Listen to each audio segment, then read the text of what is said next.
Tout commence un matin comme les autres, dans une Corée agitée, où un père, trop occupé par son travail, tente maladroitement de rattraper le lien brisé avec sa fille.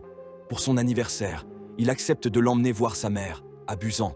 Ils montent à bord d'un train à grande vitesse, sans savoir que c'est le début de l'enfer. À peine les portes se referment, une jeune femme blessée monte à bord. Elle tremble, suffoque, puis se transforme. Elle est infectée.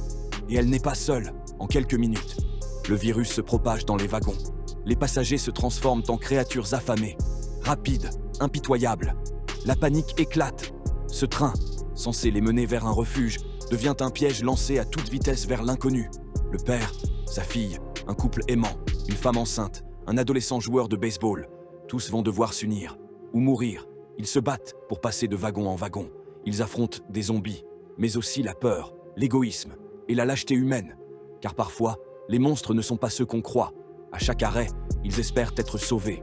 Mais la Corée est déjà tombée. Le monde dehors est silencieux, vidé ou dévoré. Et alors que les survivants tombent, un à un, que le père est finalement mordu, il comprend ce qu'il doit faire. Il dit adieu à sa fille, un regard, une larme, et il saute.